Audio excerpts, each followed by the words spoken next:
দেব মহাদেব এ পেল 7 পরের বাস। কত হলো? 9 আর 7 16। রামচন্দ্র গিয়ে বলে দেবগুরু বৃহস্পতি ওই বাসের কিছু অংশ আমায় দাও। ওকে দিলেন 5 পরের বাস। রামের ধনুক নির্মাণ হলো। কত হলো? 21। অর্জুন গিয়ে বলেন দেবগুরু বৃহস্পতি ওই বাসের কিছু অংশ আমায় দাও। ওকে দিলেন 3 পরের বাস। অর্জুনের গান্ডীব নির্মাণ হলো। কত হলো? 24। বাকি থাকলো কত? 1 পরের বাস। বিশ্বকর্মা গিয়ে বলেন দেবগুরু বৃহস্পতি ওই 1 পরের বাসটি তুমি আমায় দাও।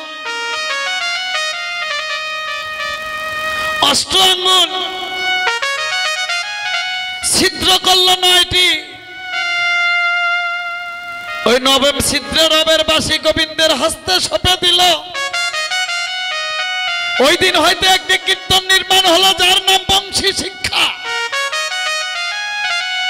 বাসিটি 4 4-এ কত হয় দাদু? অষ্ট আঙ্গুল বাঁশের বাসি।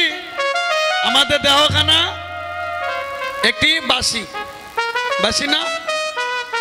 কিন্তু অষ্ট আঙ্গুল বাঁশের বাসি সবার কাছে আছে, যার যার হাতে অষ্ট আঙ্গুল। গুরুর চরণে শরণ নাও, গুরুর নিকটে জেনে নাও এই বাসি সবার ঘরে ঘরে আছে। বাসি হয়ে বাসির সম্মান জানো, তবে অপ্রাকৃত জগতের বাসিকে দর্শন পাবে। হরিবল হরিবল। এখানে প্রশ্ন যে দেবের দেব মহাদেব যদি কৃষ্ণ ভক্ত হবে তাহলে কৃষ্ণ ভক্তের প্রসাদ বৈষ্ণবেরা খায় না কেন? বৈষ্ণবেরা এজন্য খায় না, ওখানে অনেক তমগুণের লোক দিয়ে রান্না করে। আর তমগুণের সেবা হচ্ছে বাসি পচা ছুটকি যাহা ফেলানো জিনিস অপচয় করে, এগুলো হলো তমগুণের সেবা। আর সাধুরা সেবা করে বৈষ্ণবের সেবা সাত্বিক আহার। নিরামিষ বলতে পৃথিবীর বুকে কিছু নেই, সব আমিষ।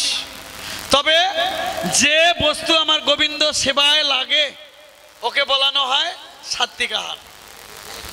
এজন্য এই সাত্বিক আহার যারা করে এরা তমগুণের দিকে যায় না, তমগুণ সেবা করে না। এজন্যই ওরা দেবের দেব মহাদেবের ওই গাজা যারা দেয় ওই প্রসাদ ওরা কোনোদিন সেবা করে না। কেন? তুমি যদি বৈষ্ণব হতে চাও, যদি কৃষ্ণ ভক্ত হতে চাও, তার অগ্রে আগে নিশা বর্জন করতে হবে। এই পান আর টান এই দুটা জিনিস আগে ছাড়তে হবে। তবে হ্যাঁ, তুমি পান খেতে পারবে কিন্তু চুন খাওয়া যাবে না। তুমি সাত্বিক আহার করবে আর চুন খাবে চলবে না। কেন? চুন খাওয়া যে কথা, মাছ খাওয়া একই কথা। চুন জন্ম কোথায় থেকে? ঝিনুক থেকে। ঝিনুকের জন্ম কোথায়? জলজ প্রাণী, জল থেকে। জলের জন্ম যেখানে, ওই মাছের জন্ম যেখানে, ঝিনুকের জন্ম সেখানে। এজন্য তুমি যদি বৈষ্ণব হও, তুমি যদি ভক্ত হও, আগে ছাড়তে হবে টান, তারপরে চুন, তারপরে তোমার মাছ মাংস পেঁয়াজ রসুন তো ছাড়তেই হবে।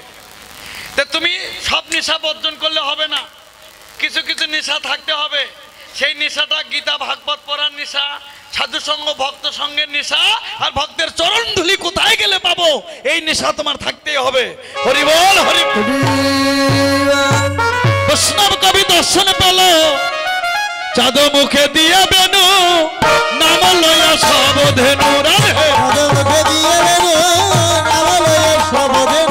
ডাকিতে লাগিল উচ্চ স্বরে রে রে, শুনিয়া কানুর বেনু উদ্ধ মুখে ধায় ধেনু। উচ্চ ফেলি পিঠের উপরে রে,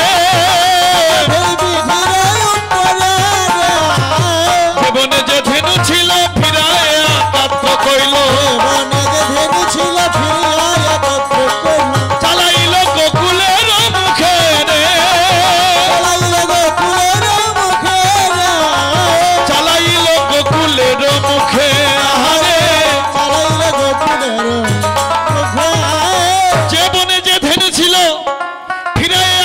তো কইল চালাইলো কোথায় গোকুলের মুখে কি করে শ্বেতকান্তি অনুপম আগে ধায় বলরাম শ্বেতকান্তি অনুপম আগে ধায়